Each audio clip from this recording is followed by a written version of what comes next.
साल 2023 के assembly elections में एच.डी. कुमारस्वामी दोबारा कर्नाटक के चीफ मिनिस्टर बनेंगे, जबकि CM Ibrahim deputy chief minister बनेंगे। लिहाजा अवाम बिलखुसूस मुसलमान जेडीएस पार्टी का भरपूर साथ दें। जेडीएस अक़लियती शोबे के लीडरों ने बेंगलुरु में ये बात कही। हमको जेडीएस में माइनॉरिटीज को किसी हालत में ड्राइव करने की एक कसम और एक सोच लेके निकला मैं। इंशाल्लाह ये काम पूरा करके रहता हूं। समझे? पूरी कांग्रेस किसे सपोर्ट करी है अभी परसों राज्यसभा में? बीजेपी को सपोर्ट करी है। और मेरी सोच क्या है, माइनॉरिटीज के तरफ से, स्पेशली खाली माइनॉरिटी विंग की तरफ से हम लोग अगर 7 से 8 सीट, 8 से 10 सीट भी अगर हम लोग जिता के दे डाले कुमार स्वामी साहब को, ये बहुत बड़ी मदद हो जाती गवर्नमेंट बनाने में। Congress zero, JDS hero. सब जो है जेडीएस के तरफ आ रहे हैं सब। Congress zero, JDS hero. Kumaranna CM बनेंगे जरूर 2023 में। 2023 में डिप्टी चीफ मिनिस्टर आली जनाब अलहाज सीएम इब्राहिम साहब बनेंगे। सरकार जेडीएस की बनेगी। कुमारस्वामी साहब जो है हमारे चीफ मिनिस्टर बनेंगे। जो भी मसले मसाइल जो भी हैं अक़लियतों के, ये सब पूरा करेंगे इंशाअल्लाह। कुमारन्ना आज हर बात को दबा रहे हैं, मुसलमान की बात को दबा रहे हैं। हमारे जेडीएस में कुमारन्ना हंदे, हमारे इब्राहिम साहब, आप खुल के बोल रहे, किसी से मत डरो। हक की बात करना है, बात करो, आप डरो मत। बोले हम लोग बात कर रहे हैं। कॉन्स्टिट्यूंसी अब मेरे इसमें आके 9 कॉन्स्टिट्यूंसी है, इसमें 50 वार्ड आसपास है।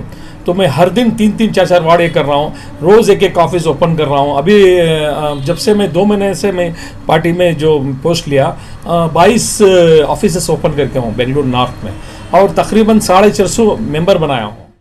जेडीएस अक़लियती शोबे के रियासती सदर शमसुल हक खान ने कहा कि जहां माइनॉरिटी ज्यादा हैं, उन हलकों में वो सबसे ज्यादा तवज्जो दे रहे हैं।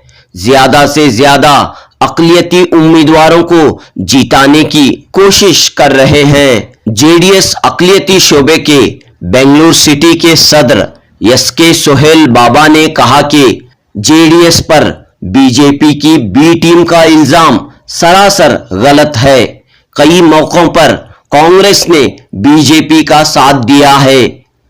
जेडीएस अक़लियती शोबे के बेंगलुरु नॉर्थ के सदर अफरोज बेग ने कहा कि आने वाले असेंबली इलेक्शंस में जेडीएस पार्टी इक़्तिदार में आएगी और सीएम इब्राहिम कर्नाटक के डिप्टी चीफ मिनिस्टर बनेंगे। पेश है जुनूबी न्यूज की रिपोर्ट। कौम के वास्ते इंशाल्लाह आखिरी सांस तक काम करने की कसम खा के निकला मैं। इंशाल्लाह ये वही कसम और ये वादे पे ठहर के जिंदगी गुजारता हूँ। इंशाल्लाह 2 बातें करते हुए मैं मेरी बात खत्म करता हूँ। तो आप किस बुनियाद पर माइनॉरिटीज को भरोसा दे रहे हैं? देखो, यहाँ पे सियासत की बात तो मैं करना नहीं चाहता था, फिर भी तुम्हारा सवाल है अभी सियासत के ऊपर। कल माने 27 और 28 आज देवेगौड़ा साहब का फिर री इलेक्ट हुए। देवेगौड़ा साहब as a national president of Janata Dal secular. उसमें केरला के, तमिलनाडु के, तेलंगाना के, आंध्रा के जितने भी लीडर्स थे, और केरला से बाकायदा 1-2-3 मिनिस्टर्स हैं अपने जेडीएस के गवर्नमेंट में अभी भी वहाँ पे, वो लोग आए थे। और कम से कम एक 12-13 स्टेट के स्टेट प्रेसिडेंट्स, जैसे गुजरात है, राजस्थान है, महाराष्ट्र है, यहाँ ऐसे ऐसे माने एक 16-17 स्टेट्स के पूरे स्टेट प्रेसिडेंट्स भी आए थे। ये पूरे डेलीगेट्स ये दो दिन यहीं पे थे और उनकी बहुत बेहतरीन तरीके से इज्जत अफजाई हुई है। और रही बात माइनॉरिटी की, जो अब हमारे तरफ का जो काम है, देखो हमारा एक वर्किंग स्ट्रैटेजी बना लिया हम लोग इलेक्शन के वास्ते। मुकर्रर वर्किंग स्ट्रैटेजी बना लिया हूँ। मैं अपनी तरफ की बात करता हूँ। मैं 30 से 35 सीट जहाँ पे माइनॉरिटी का डोमिनेशन है, जहाँ पे माइनॉरिटी ज़्यादा तादाद में है, वो कॉन्स्टिट्यूएंसीज मैं सेलेक्ट कर लिया हूँ। और इंशाल्लाह मेरा 4 या 4.5-5 महीने जो भी मेरा दौरा है, ये 30 से 35 कॉन्स्टिट्यूएंसीज में कंप्लीट फोकस करने वाला हूं मैं। और मेरी सोच क्या है, माइनॉरिटीज के तरफ से, स्पेशली खाली माइनॉरिटी विंग की तरफ से हम लोग अगर 7 से 8 सीट, 8 से 10 सीट भी अगर हम लोग जिता के दे डाले कुमार स्वामी साहब को, ये बहुत बड़ी मदद हो जाती गवर्नमेंट बनाने में।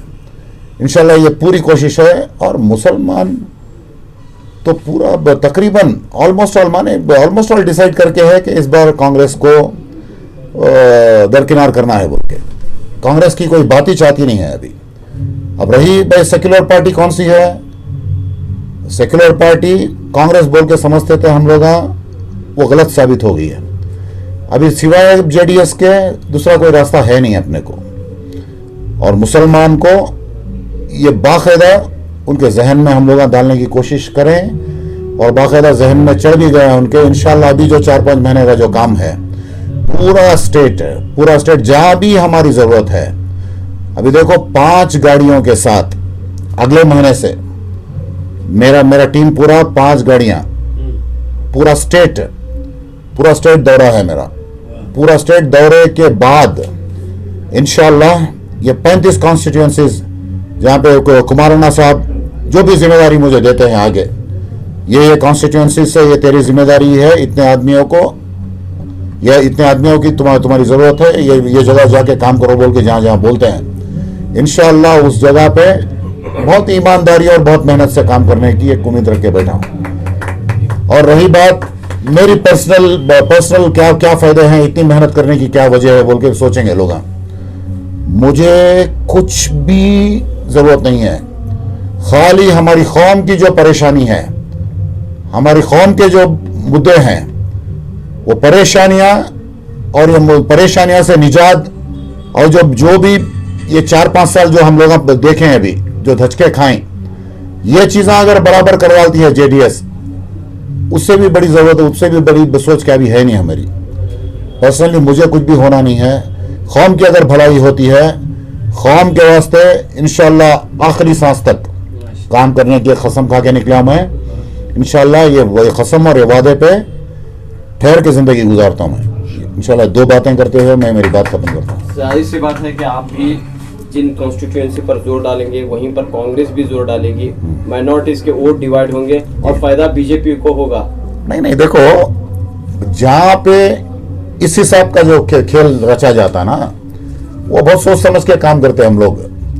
बीजेपी को फायदा पहुंचना दूसरी बात है, कांग्रेस को भी अगर फायदा पहुंच गया तो उतना ही नुकसान है जितना बीजेपी को फायदा पहुंचने में नुकसान होता है हमारा। हम किसी को नुकसान होता है बोल के वो सोचते बैठे नहीं है, हम हमारी पार्टी को जिताने के काम पे ठहरे हैं। किसका नुकसान होता है, किसका फायदा होता है, ये सोचना बात की बात है। हमको जेडीएस में माइनॉरिटीज को किसी हालत में ड्राइव करने की ये कसम और एक सोच लेके निकला मैं। इंशाल्लाह ये काम पूरा करके रहता हूं, और हमको कोई फर्क पड़ने वाला नहीं है। माइनॉरिटी देखो, जो कांग्रेस में जाके बढ़ गए थे 60 साल 70 साल से, वो लोग उखड़ गए वहां से। हम लोग क्या भी नए से जाके उखड़ने की जरूरत नहीं है, उनको उखड़ के बैठे हैं नहीं, उन्होंने खुद आना चाहते हैं। कांग्रेस वाले खुद आना चाहते हैं, और हम लोग दावत देने की जरूरत नहीं है, वो लोग हमको दावत देते हैं। वो लोगों का बुलावा ज्यादा हो गया साहब, हम जरूरत है यहाँ पे आप जैसे लोगों की साहब, सिवाय कुमार स्वामी साहब की पार्टी के, देवेगौड़ा साहब की पार्टी के कोई दूसरा चारा नहीं है हमारे पास। मेहरबानी करके पूरी कौम को इकट्ठा करके जेडीएस में पहले ले लो। जेडीएस में हम लोगों की मुस्तकबिल, हमारी और हमारी औरत का मुस्तकबिल अच्छा लगता है। मेहरबानी करके कोई जेडीएस से कदम उठाओ हमारी कौम के वास्ते बोल के, वहां से हमें पुकार आती है। सब कांग्रेस के अक्सर मुस्लिम लीडर ये कहते हैं कि जेडीएस जो है बीजेपी की बी टीम है जी। बीजेपी नहीं, हेल्प करती है अंदर से। नहीं देखो, ये अंदर बाहर की बात खत्म हो गई है। परसों जो भी हो गया है, परसों जो राज्यसभा की जो कहानी हो गई है, उसके बाद में भी ये सवाल है ना, ये खत्म हो जाना। अभी लोगों में खत्म होना अलग चीज है, मीडिया वालों में खत्म हो जाना। कई को लोगों से बहुत करीब से मीडिया वाले देखते हैं। क्रॉस वोटिंग किसकी तरफ गया है? कांग्रेस का क्रॉस वोटिंग बीजेपी की तरफ गया है। जेडीएस किस हिसाब से बी टीम होती है? कांग्रेस का वोट सेकेंड वोट जो इसे बीजेपी को देते हैं,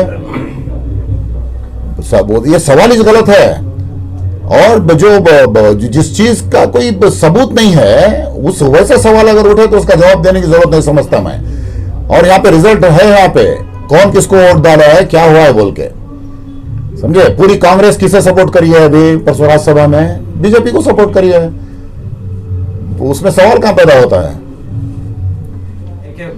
जेडीएस जो है बीजेपी की बी टीम है, ये बिल्कुल गलत बात है। सारे अवाम को मालूम है, सारे मीडिया वालों को मालूम है। बीबीसी बोल को, बीबीसी का मतलब क्या है? बीजेपी की बी टीम जो है कांग्रेस है। क्या जब राज्यसभा एमपी इलेक्शन में जो है क्रॉस वोटिंग की गई थी, उसमें जो है बीजेपी को सपोर्ट करे कांग्रेस वाले, तो आप सब लोगों को मालूम है, सारे अवाम को मालूम है, सारे अवाम को मालूम है, सारे मीडिया वालों को मालूम है। फिर भी ये सवाल तुम लोग करते हो हमारे से कि बीजेपी की बी टीम कौन है बोलकर। बीजेपी की बी टीम है कांग्रेस। इसलिए आज कहते हैं गोवा कि आपने जो है बीजेपी के साथ मिलकर हुकूमत बनाई थी। नहीं, वो अलग बात थी। क्या वो हो गया, अभी टूट भी गया वो संबंध, हमारा रिश्ता उनसे ये नहीं था। जब हमारे साथ कुछ गलत होने वाला था तो हम कट कर लिए, नाता ही कट कर लिए उनसे। हमें तो हमें सेक्युलर टीम है हमारी, सब पूरे देवेगौड़ा जी, कुमार अन्ना जी, अली जनाब अलहस्सीम इब्राहिम साहब आ गए। आने के बाद जो है सारे कर्नाटक में बहुत सारा, मतलब कुछ बोल नहीं सकता मैं, इतना अच्छा पार्टी का काम हुआ है अली जनाब सेम इब्राहिम साहब आने के बाद। और जो हमारे शमसुल हक खान साहब भी आए, वो भी सारा स्टेट संभाल रहे हैं। मैं बेंगलुरु में संभाल रहा हूँ। मेरे साथी साउथ के, नॉर्थ के, सेंट्रल के जो भी प्रेसिडेंट बनाया हूँ, सब लोग काम कर रहे हैं। ये आज एक बहुत ताकतवर टीम बन गई है जेडीएस की, बेंगलुरु शहर के अंदर हो चाहे कर्नाटक में हो। जी, गोवा में भी जो है लाइन लगी है बीजेपी को जाने के वास्ते। बीजेपी की टिकट लेके खड़े हैं वो, कांग्रेस में जीत कर बीजेपी की टिकट ले लेके खड़े हैं अंदर घुसने के लिए वहां पे। तो अब आप जो है लोगों को क्या कहेंगे? क्या कहेंगे? Congress zero, Congress zero, JDS hero. सब जो है जेडीएस के तरफ आ रहे हैं सब। Congress zero, JDS hero, Kumar Anna hero. Kumar Anna CM बनेंगे जरूर 2023 में। 2023 में डिप्टी चीफ मिनिस्टर अली जनाब अलहस्सीम इब्राहिम साहब बनेंगे।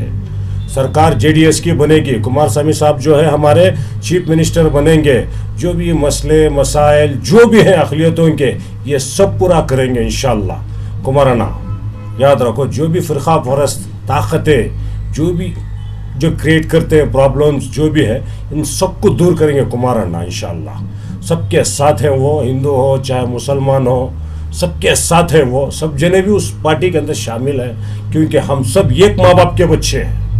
तो एक माँ बाप के बच्चों को जो एक माँ बाप जो कैसा देखते हैं, इस पार्टी के अंदर वैसा देखा जाता है। सिर्फ जेडीएस के अंदर ही देखा जा सकता है, किसी और पार्टी के अंदर नहीं देखा जा सकता। कोशिश जारी है बेंगलुरु में पार्टी को मजबूत करने के लिए। किस तरह आप जो है लोगों तक पहुंच रहे हैं सर? जेडीएस पार्टी मने मने कुमार अन्ना, ये हमारा एक टाइटल है, मने मने कुमार अन्ना। तो ये मुद्दा हमारा है, हम लोग जो हक़िया से लड़ रहे हैं। मुसलमान भाई अभी जेडीएस से जुड़ रहे हैं। जब मैं साल 2 साल पहले मैं जेडीएस में जुड़ा तो बहुत से आदमी मेरे को बताए, ये जेडीएस ऐसी पार्टी है मुसलमान को बोलने का मौका दे रहे। आज मैं माइनॉरिटी प्रेसिडेंट हूँ बेंगलुरु नॉर्थ से, तो अल्लाह का शुक्र है मुझे काबिल समझा इब्राहिम साहब। अब हमारे नेक्स्ट अगले चुनाव में अगर जेडीएस पार्टी आ रही है, इंशाल्लाह ज़रूर आएगी, तो अगले डिप्टी सीएम हमारे इब्राहिम साहब रहेंगे। हम क्यों नहीं उनके साथ मिलकर काम करना, क्यों नहीं करना? तो हम लोग सब चाह रहे हैं कि इब्राहिम साहब आना, हमारे भाई, हमारे मुसलमान भाई आना, सभी का हक मिलना।